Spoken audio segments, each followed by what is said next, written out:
नमस्कार दर्शक बंधु आपण समस्त को मो चैनल को पुणी थे स्वागत करुच्ची। दर्शक बंधु आज आपण मानक कार्तिक पूर्णिमार एक सुंदर जिनस आज कहबी। जदि कार्तिक पूर्णिमा दिन आपण घर प्रति कोण में गोटाए जिनिस रखी दियंती तेबे आपण घर को जदि टंका स्रोत आसुना टंकार स्रोत खोलू ना आपण को लगुच जे बहुत परिश्रम करुचंती किंतु मन मुताबक टंका मिलूना तेबे एही उपायटी आपण मानक थरुटे परीक्षा करबा पई पड़िबो। तेणु आपण माने मोर वीडियो को शेष पर्यंत देखंतु कारण मां महालक्ष्मी कृपा समस्त उपरे रहिबो। एही उपायटी करिबा मात्रे आपनको निजे देखिबे निजे थरे परीक्षा करंतु जे एहा केते दूर सत्य। आपनको रोसे घरे थिबा जिंस ही आज आपण मानकु काम रे आसीबो। गोटे रंग कपड़ा रे बांधे करी घर प्रति कोण रे आपण मानकु एही जिंस को रखिबार अछि। एही उपायटी सत कि मिछ सतरे कोन टंकार स्रोत खोलुची जानिबा पई हेले थरुटे परीक्षा करी देखंतु। कार्तिक पूर्णिमा दिन दिनर किबा रातिर कोनोसी भी समय रे आपण माने एही उपायटी निश्चय କରିଦେବେ। दर्शक बंधु ता आगुरु जदि आपण माने मो चैनल को सब्सक्राइब करिनांती निहाती सब्सक्राइब करंतु। पाखरे थिबा बेल आइकन को क्लिक करी वीडियो को गोटे लाइक टे करि दियंतु। पूर्णिमा तिथिटी मां महालक्ष्मी को बहुत प्रिय अटे। पूर्णिमा अमावास्या गुरुवार ए सब मांकर बहुत प्रिय अटे। एही पूर्णिमा दिन संध्या समय रे मांकर जे पूजा करि थाए ता घरे स्थिर लक्ष्मीर बास रही थाए। निजर द्वारबंध मुख्य द्वार रे हळदीर स्वास्तिक अंकन करिबा एवं एही पूर्णिमा दिन आपणको घरर एरुंडी बंधरे टिके हळदी छिंची दबा। संध्या समय रे मांकर पूजा टिके करिबा एवं खीरी प्रस्तुत करी चंद्र किरण रे रखिबा। प्रति पूर्णिमा को पूर्णिमा एही उपाय करंतो देखिबे आपणको जीवन रे जे धन एवं जीवनर अभाव लागि रहउची धनर अभाव लागि रहउची एहा निश्चय दूर करिवो। आजिरो एही उपायटी आपण माने निश्चय करंतु एवं निजर प्रिय बंधु मानकु मध्य वीडियो शेयर करंतु कारण एही उपायटी आपणको पाखरे टंका थाउ किबा न थाउ निश्चय करंतु। चलंतु आउ डेरी न करी सेही उपायटी कौन जानिबा। आपण मानकु गोटे रंग कपड़ा नबार अछि।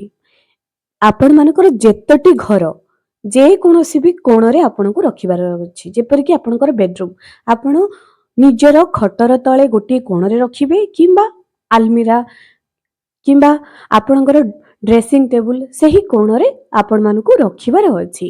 जे कोनोसी भी कोण रे रखिबार अछि। प्रति घरर पई गोटे गोटे आपनको घरर जेतटी रूम अछि सेतटी रूम पई सेतटी रंग कपड़ा रे गोटे गोटे पुड़िया प्रस्तुत करिबार अछि। सही रंग कपड़ा रे कोण रखिबे आपण माने प्रथमे गोटे रंग कपड़ा नै जानतु। जदि 5टी रूम अछि 5टी रंग कपड़ा छोट छोट कपड़ा नै जानतु। प्रथमे रखिबे धान। प्रथमे आपण मानकु रखिबार अछि धान। द्वितीय रे रखिबे मांडिया। तृतीय रे रखिबे सोरिष जहा कि हळदिया सोरिष। आपण माने हळदिया सोरिष मां महालक्ष्मीकर अत्यंत प्रिय अटे। हळदिया सोरिष। चतुर्थ रे रखिबे मुग गोटा मुग फाळ नुह गोटा मुग रखिबे। पंचम रे रखिबार अछि गहम। आपण मानकु गहम रखिबार अछि। चुपचाप आपण मानकु एही उपायटी करिबार अछि। गहम धान मुग सोरिष एवं गहम एवं कला राशि को भी आपण मानकु नबार अछि। धान मुग गहम सोरिष कला राशि एही सबु को एकत्र करी आपण मानकु गोटी पुड़िया प्रस्तुत करिबार अछि। आपण मानक घरे जेतक रूम अछि से सब पे गोटी छोटी छोटी पुड़िया प्रस्तुत करंतु। एही पुड़िया को केबे भी घर सफा करिबा समय रे बाहर करी फिंगिबे नाही। एही पुड़िया को आपण निज घरे रखिबार अछि। प्रति घरर गोटी गोटी कोण रे एहा को रखि दियंतु।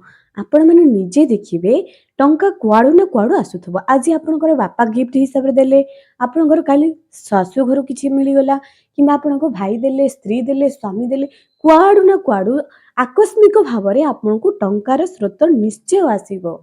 एही उपाय सत कि मिछ थरुटिए परीक्षा करंतु।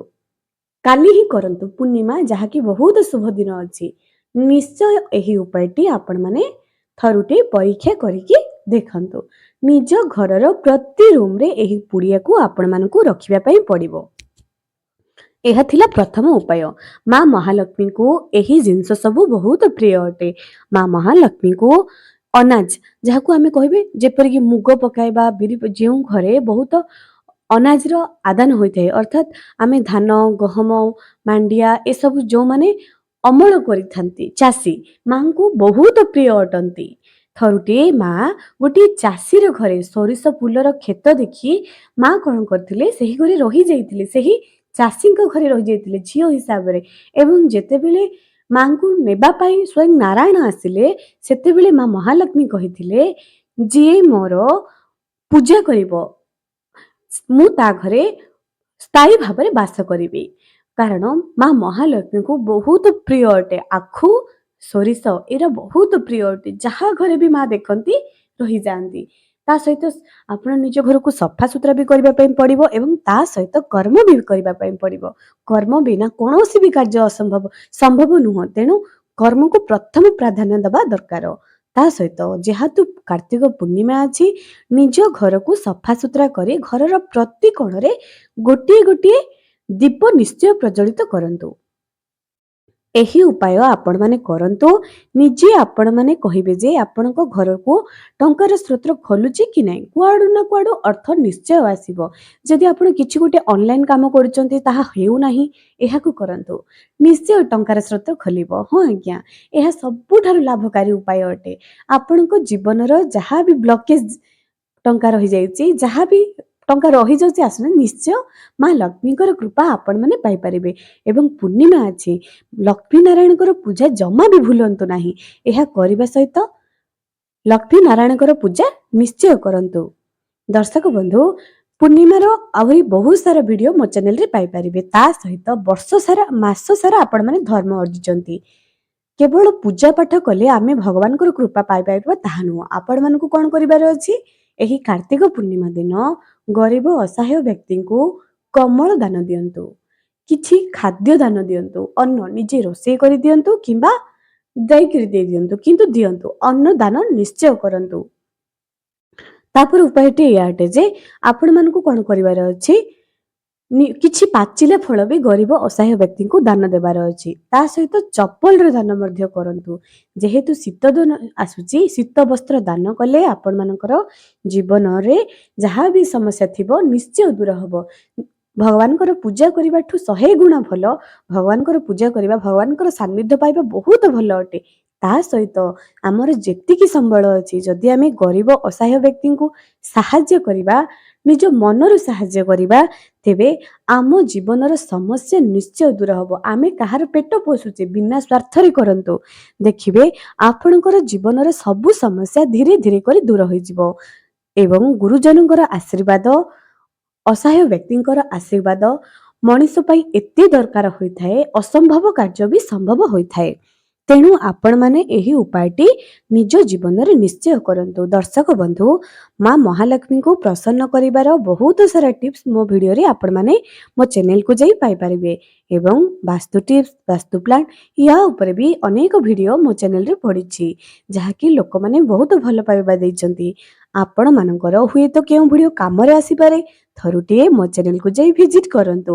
ଏବଂ ଆଜି ଯେଉଁ ଉପାୟଟି କହିଲି, ଆପଣମାନେ ନିଜେ କରିବେ କି ନାହିଁ କମେଣ୍ଟ ସେକ୍ସନରେ ନିଶ୍ଚୟ ଲେଖନ୍ତୁ। ଯଦି ଆପଣମାନେ ଏହି ଉପାୟଟି କରିବେ, କମେଣ୍ଟ ସେକ୍ସନରେ ୟେସ୍ ବୋଲି ନିଶ୍ଚୟ ଲେଖନ୍ତୁ। ଏବଂ ଆପଣଙ୍କର ଅନୁଭୂତିକୁ ମୋ ସହିତ ସେୟାର କରିବା ପାଇଁ ଜମା ବି ଭୁଲିବେ ନାହିଁ। ଆଜି ପାଇଁ ରହିଲି, ପୁଣି ଦେଖା ହେବ ଆଗାମୀ ଏକ ସୁନ୍ଦର ଭିଡ଼ିଓରେ।